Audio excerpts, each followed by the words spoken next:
Well, for so long now, we've been low on snow. Only about 1.5 inches here in Grand Junction has been recorded at the airport so far. You're going to see a second low form on the tail end of this front. What's that mean? A little bit more lift up in the air, and that's going to allow for heavier snow and rain on the back end of this system. It's pretty soft at the moment. It's not the coldest winter day. We're only at or very close to freezing at the moment, but you don't need a lot of thick snow to cause avalanches. You need just a lot of it, and that's what we're getting up in the mountains. Avalanche concerns have already started to go up. Where should we be heading? We would like more moisture. And while we might not like cooler temperatures in terms of going outside, in terms of making this a great ski season and a great water year here on the western slope, we really do need some more moisture and cooler temperatures to back up that snow. Look at that, bringing out the snow plows already, first week of December. In fact, first day of December.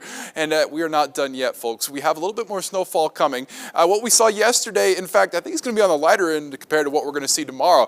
To put it bluntly, we need to get some more moisture in our forecast, and it's really just not going to be coming because the zone of high pressure right here, we need these highs to go down. 33 in Aspen, that's not enough. We need to be cooler. We need to hit 32 or lower, maintaining freezing. At first, the snow started off a bit wetter, right? Not really sticking towards the ground because we were still in those upper 30s. Now, past sundown, the snow is starting to stick not only on the roads, but on your roofs, your cars, and it's going to be going throughout the rest of the evening. Because I assure you, we're going to warm back up, and so this is the weekend to take advantage of that snow in terms of skiing, snowboarding. It's going to be 21 on the Grand Mesa. And Montrose, actually, believe it or not, is behind schedule. Usually they see their first hard freeze.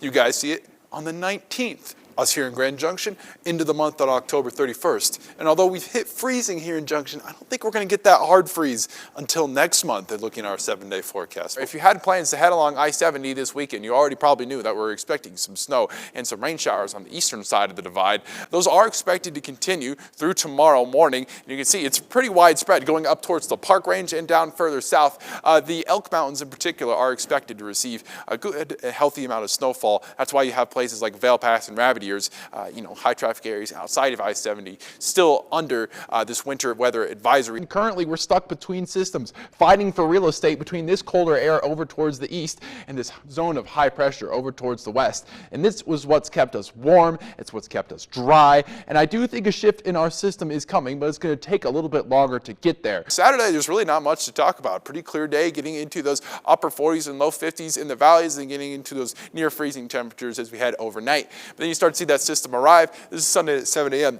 Most of that snow kind of remains over toward those higher elevations until we start to get into the afternoon. You notice this Sunday at noon, not seeing a lot here in the valley because of that temperature contrast, right? The snow, the rain, it likes to ride the mountains. But as we get throughout the day, it's going to get a little bit more into the valleys. Let's talk about right now, though. Look at our satellite radar. This is 553. You're starting to see that precipitation get closer towards the Grand Valley, but look how orographically linked it is. It's all up towards the Book Cliffs and down towards the south once that moisture hits the San Juan. So we're starting to see the earliest signs of it here in the valleys, but I think the biggest wave is actually still yet to come as this cold front gets closer and closer towards us here on the western slope. So what's that mean for you? It means those snowfall totals are going to start to go up as we get closer towards tomorrow morning, so it could potentially slow down your morning commute.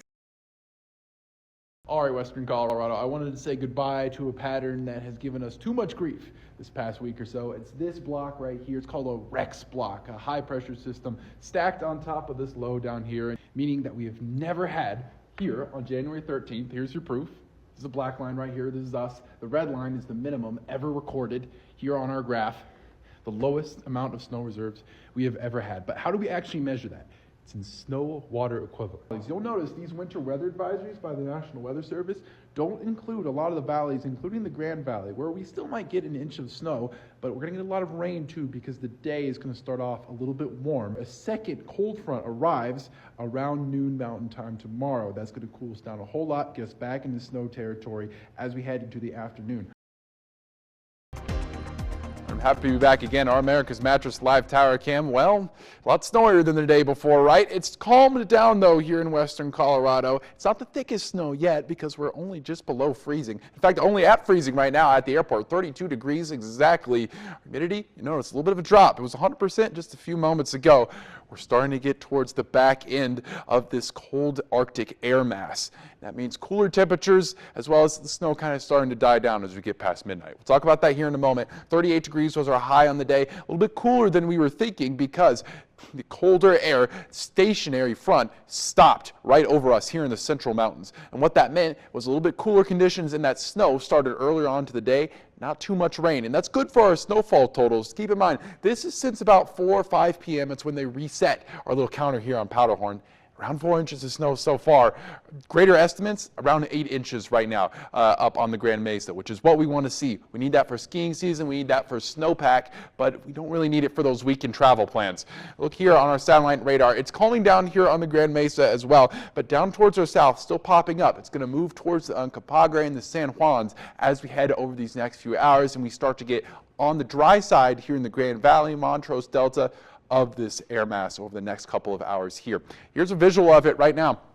This stationary front all across the western United States, kind of sitting along parts of the Rockies and moving further towards the south. And this low, as it moves further up, it's going to drag that Pacific moisture all across the midwestern portion of the United States, as well as portions of the deep south, bringing winter weather warnings and advisories that we also are seeing here, but certainly not to the extreme degree that the rest of the United States will feel. Those winter weather advisories, again, still looking at around a foot of snow by the time we call it into this system as we get to Saturday afternoon, although Grand Junction, I don't think we're going to see any snowfall past around noon tomorrow.